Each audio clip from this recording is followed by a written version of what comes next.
Vellur railway station check post റോഡിന്റെ ഇന്നത്തെ അവസ്ഥ ഒന്ന് കണ്ടു നോക്കണം.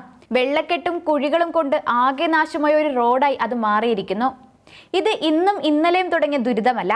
ഒരുപാട് വർഷങ്ങളായി തകർന്നു കിടക്കുന്ന Vellur railway station check post റോഡിന്റെ ശോചനീയാവസ്ഥയിൽ പ്രതിഷേധിച്ച് Vellur holy family church KCC യൂണിറ്റിന്റെ നേതൃത്വത്തിൽ ശക്തമായ പ്രതിഷേധം അരങ്ങേറി.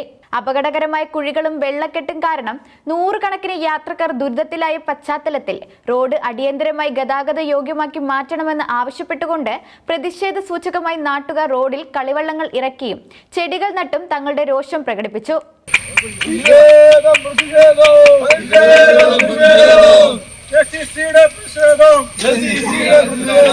KCC unit president Salas Kuttiyamkonam, KCYL president Tony John Thekkattil, KCWA president Sonia Jinson എന്നിവരും മറ്റു ഭാരവാഹികളും സമരപരിപാടിക്ക് നേതൃത്വം നൽകി.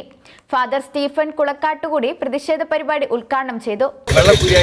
റോഡ് എന്തുകൊണ്ടാണ് ഇങ്ങനെ കിടക്കുന്നതെന്ന് ചോദിച്ചപ്പോൾ KCCയുടെ പ്രസിഡന്റും അംഗങ്ങളെല്ലാവരും വിവരിച്ചു. ഇത് ടെൻഡർ കൊടുത്തിരിക്കുന്നതാണ്, മഴക്കാലം പിടിച്ചുകൊണ്ട് കാറില്ലാതെ കിടക്കുന്നതാണ്.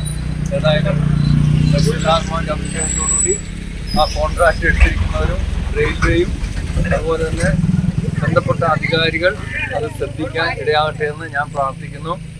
നിങ്ങളുടെ പ്രതിഷേധം ഒരു അനുഗ്രഹമായി തീരട്ടെ എന്ന് ആശംസിക്കുകയും ചെയ്യുന്നു. MP ഫണ്ടിൽ നിന്ന് റോഡ് പണിക്ക് ആവശ്യമായ തുക നേരത്തെ അനുവദിക്കുകയും റെയിൽവേ കരാറുകാരനെ ഏൽപ്പിക്കുകയും ചെയ്തിരുന്നു. എന്നാൽ നാളിതുവരെയായിട്ടും റോഡിന്റെ പണികളൊന്നും ആരംഭിച്ചിട്ടില്ല. മഴക്കാലം ആരംഭിച്ചതോടെ റോഡിലെ വെള്ളക്കെട്ട് രൂക്ഷമായി. കാൽനട യാത്രക്കാർക്ക് പോലും നടന്നു പോകാൻ സാധിക്കാത്ത അവസ്ഥയാണ്. കൂടാതെ നിരവധി ഇരുചക്രവാഹന യാത്രക്കാർ ഈ വെള്ളക്കെട്ടിൽ തെന്നി വീണ് പരിക്കേൽക്കുന്ന സംഭവങ്ങളും നിത്യസംഭവമായിരിക്കുകയാണ്. റെയിൽവേയുടെയും പഞ്ചായത്തിന്റെയും മറ്റ് അധികാരികളുടെയും ഭാഗത്തു നിന്ന് അടിയന്തര നടപടികൾ ഉണ്ടാകണമെന്ന് പ്രതിഷേധക്കാർ ആവശ്യപ്പെട്ടു. റോഡിന്റെ ശോചനീയാവസ്ഥ പരിഹരിക്കാൻ ബന്ധപ്പെട്ട അധികാരികൾ ഉടൻ ഇടപെടണമെന്നാണ് നാട്ടുകാരുടെ പ്രധാന ആവശ്യം.